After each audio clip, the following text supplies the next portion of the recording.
The Conquered of 12 had ruled the galaxy for 11,000 years.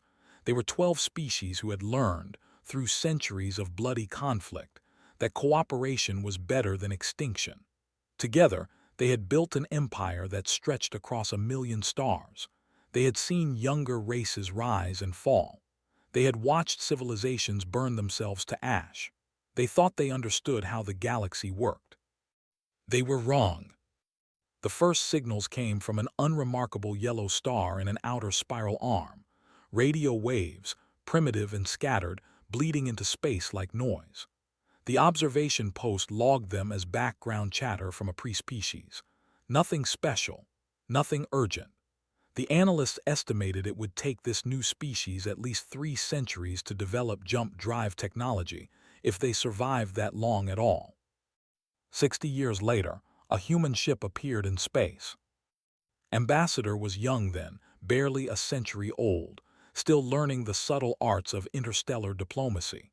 She was assigned to the first contact team because no one else wanted the job. Pre-species were boring.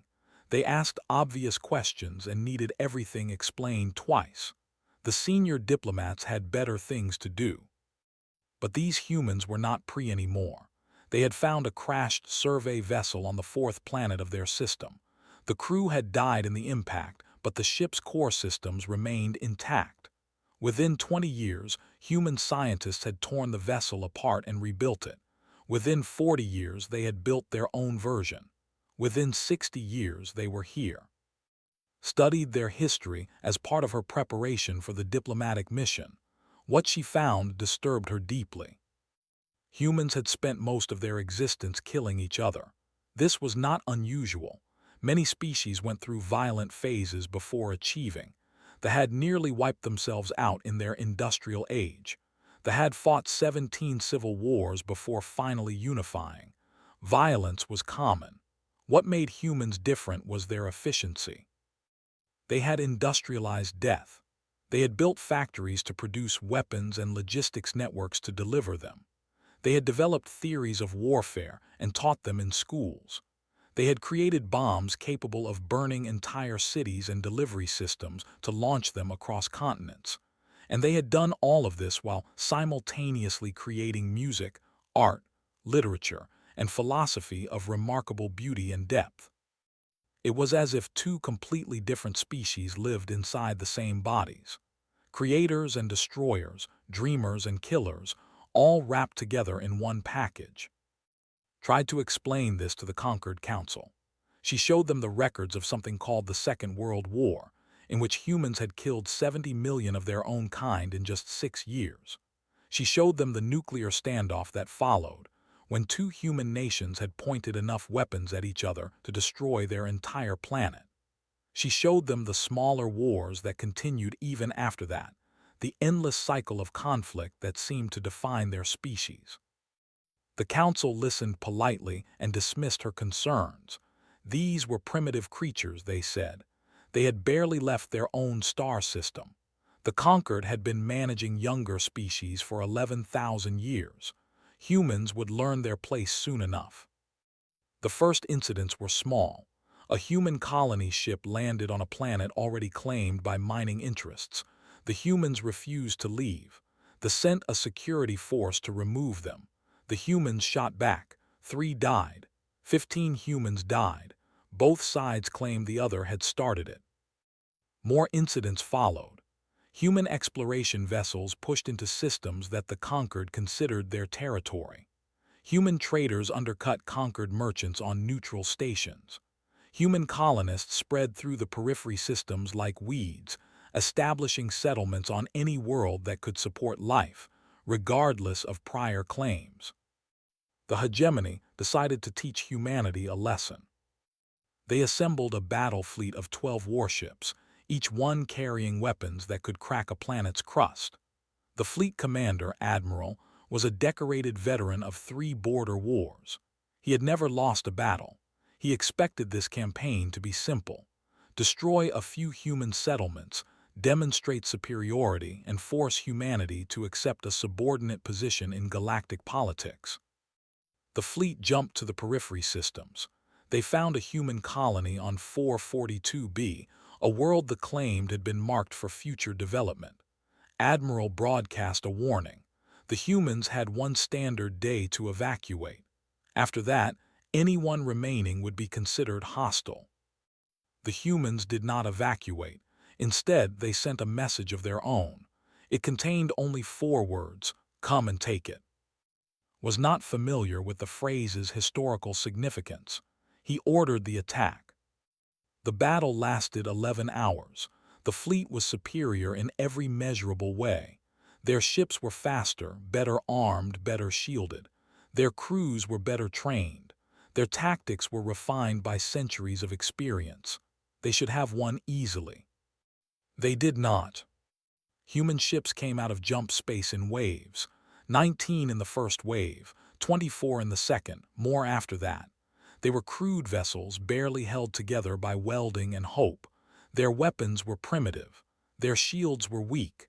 They died by the dozen. But they kept coming. And they were not fighting to win. They were fighting to hurt.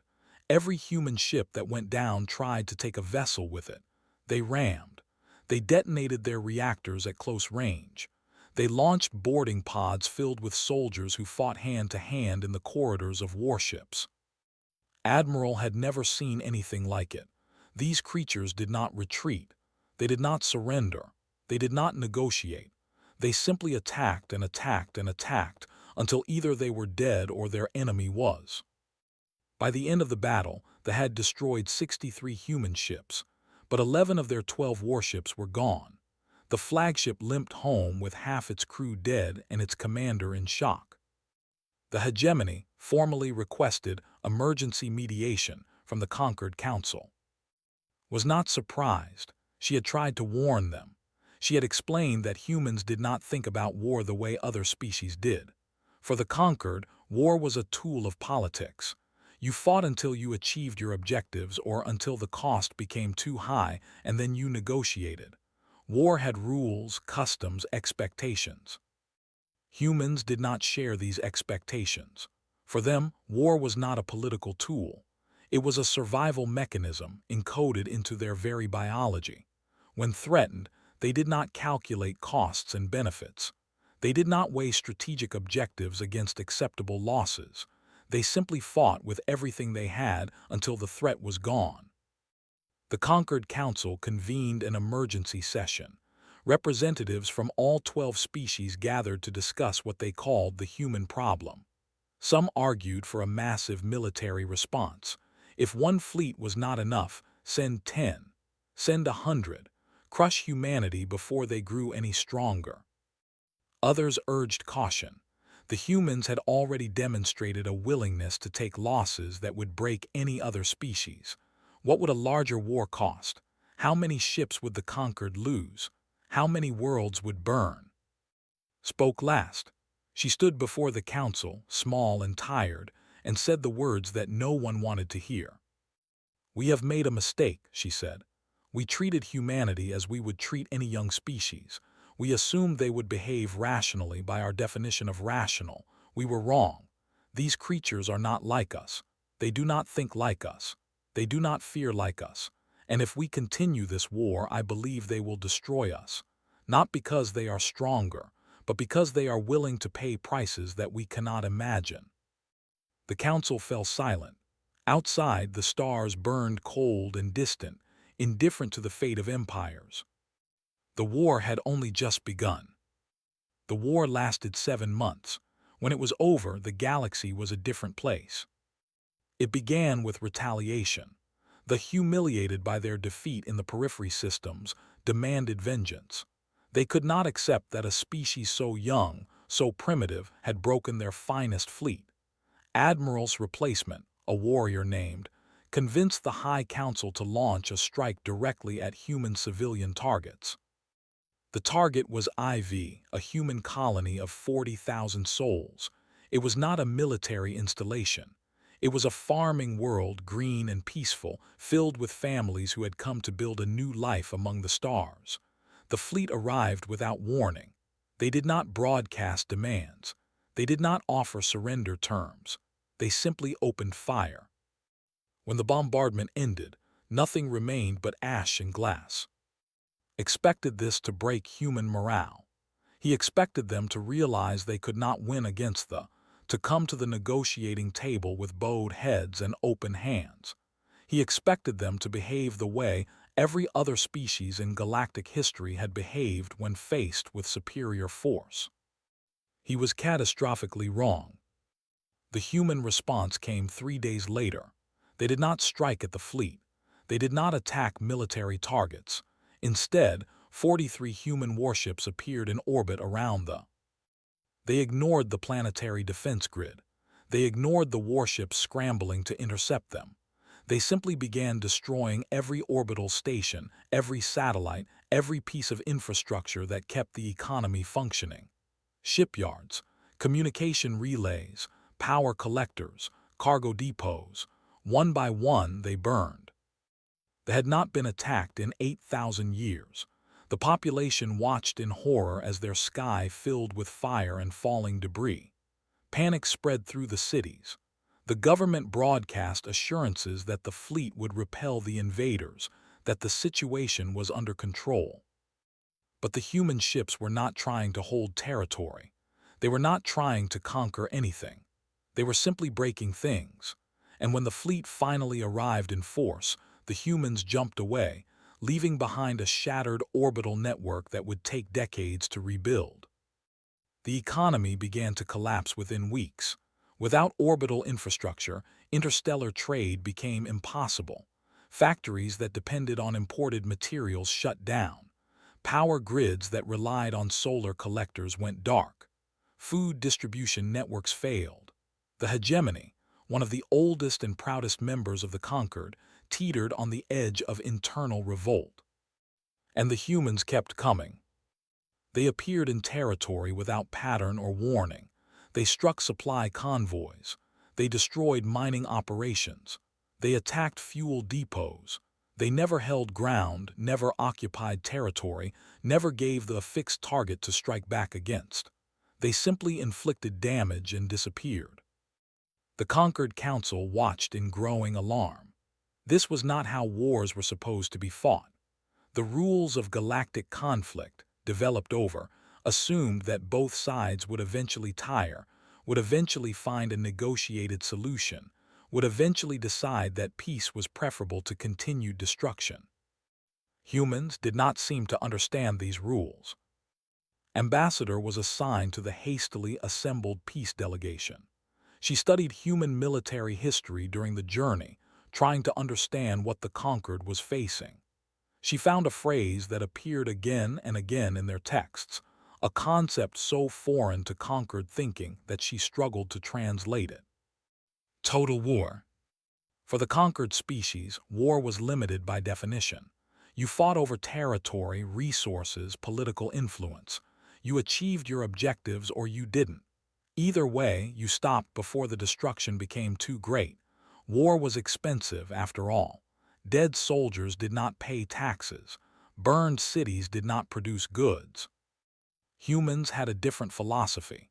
In their history, there were wars where the goal was not merely to defeat the enemy, but to destroy them utterly, to break their capacity to fight, to shatter their economy, their infrastructure, their very will to resist. These wars did not end through negotiation. They ended through annihilation. They had started such a war. They had killed 40,000 human civilians, believing this would demonstrate their power. Instead, they had triggered something ancient and terrible in the human collective memory. Thought about the records she had studied before first contact, the Second World War, the fire bombings, the nuclear weapons. Humanity had done these things to itself. What would they do to an alien species that had murdered their children? She found out when she arrived at the neutral station, where the ceasefire negotiations would be held. Admiral Way represented the United Earth Protectorate. She was a small woman, older than had expected, with gray hair and calm eyes that had seen terrible things. She did not bluster or threaten. She did not make speeches about human superiority. She simply laid out humanity's position in clear, simple terms. Humanity did not want galactic domination. The logistics were absurd, and frankly, they had enough trouble governing themselves.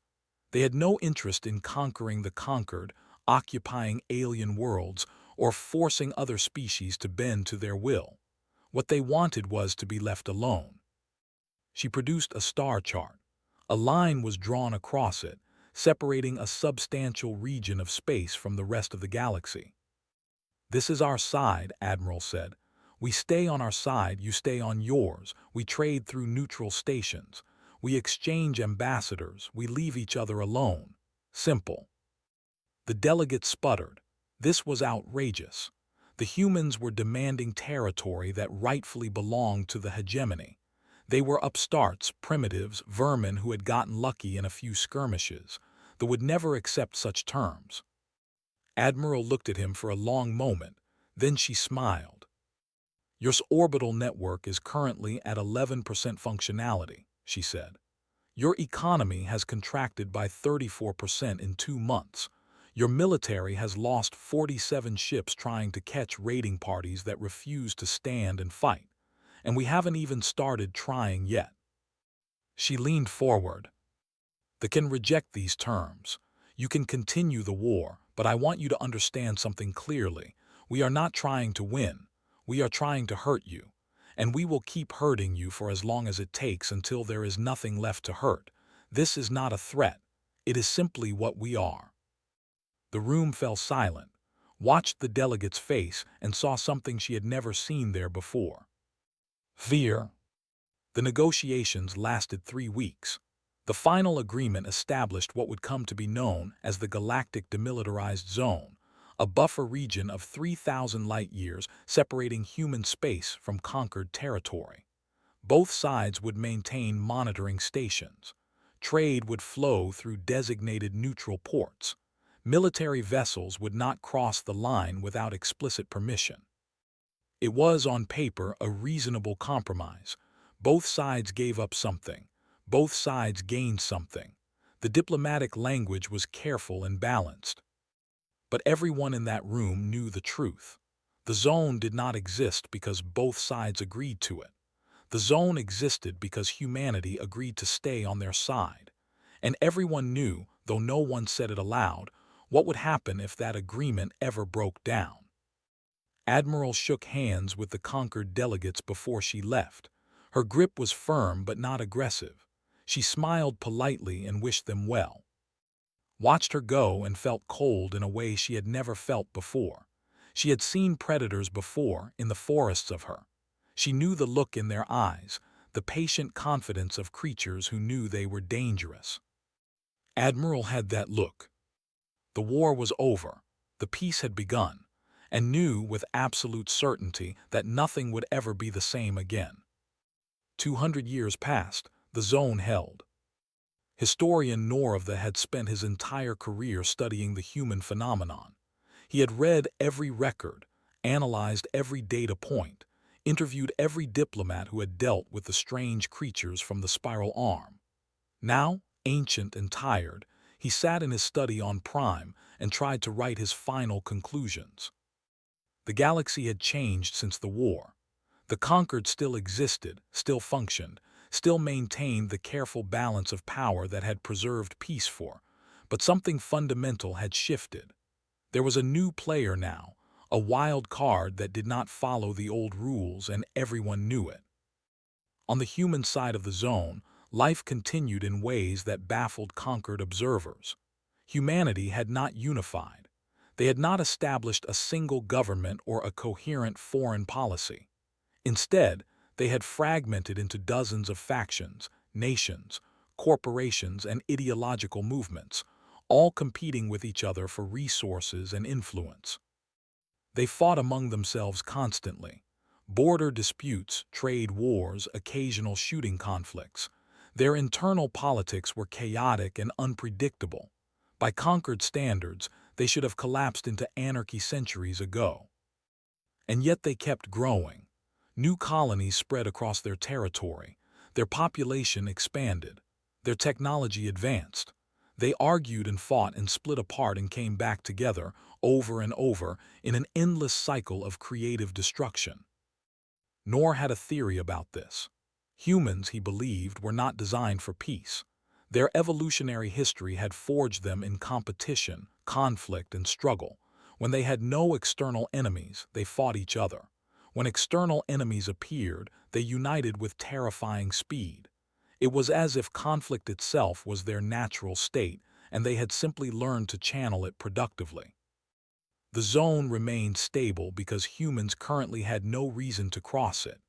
Their own territory provided enough room for expansion, enough resources for exploitation, enough internal rivals to keep them occupied.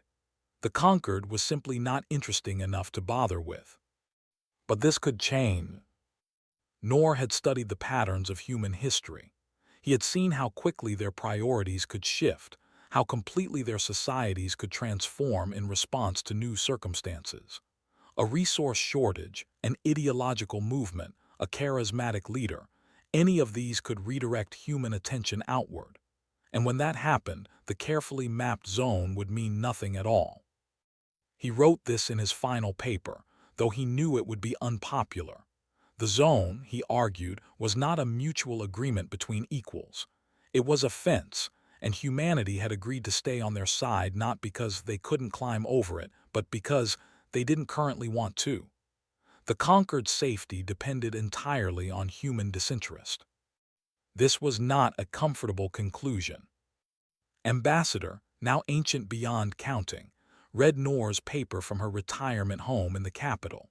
She had spent 2 centuries watching the zone evolve, watching new generations grow up without memory of the war, watching the old fears fade into historical footnote.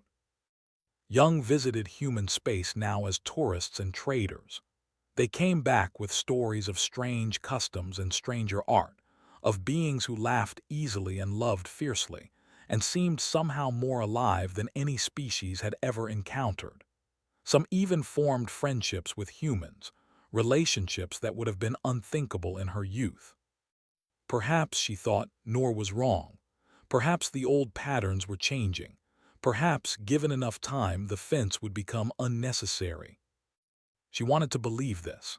She had dedicated her life to understanding humanity, to building bridges across the vast gulf between species. She had watched human children play in the corridors of neutral stations, their laughter indistinguishable from the laughter of children. She had seen human artists create works of such beauty that they moved her to tears. She had met human philosophers who spoke of peace and cooperation and the shared destiny of all intelligent life. But she had also studied their history. She had seen what they were capable of. And she knew, in her deepest heart, that the creatures who had built death camps and nuclear weapons had not changed their fundamental nature. They had simply found new outlets for their ancient drives. The zone held because humans chose to let it hold, and had lived long enough to know that choices could change. On the border, the monitoring stations continued their endless vigil. Automated systems tracked every ship that came within sensor range. Patrol vessels from both sides passed each other at respectful distances, their crews exchanging formal greetings according to protocols established 2 centuries ago. Trade flowed through the neutral ports. Merchants haggled over prices. Cultural exchanges occurred with increasing frequency. A new generation was growing up on both sides of the zone, a generation that had never known war, that saw the barrier as a curiosity rather than a necessity. Hoped they were right. She hoped that the future would be different from the past, that humanity would continue to choose peace, that the terrible potential she had glimpsed in Admiral's eyes had faded with the generations. But she remembered the war. She remembered the 43 ships appearing over the. She remembered the look on the delegate's face when Admiral smiled, and she knew that somewhere in human space, in their military academies and their war colleges, they were still teaching those lessons, still preparing, still ready. The zone held, for now the zone held. Outside's window the stars burned on, cold and eternal, indifferent to the fears of mortal creatures. Somewhere among them, humanity continued its endless dance of creation and destruction, building and breaking, dreaming and killing. And the galaxy watched and waited, and hoped that the fence would be enough.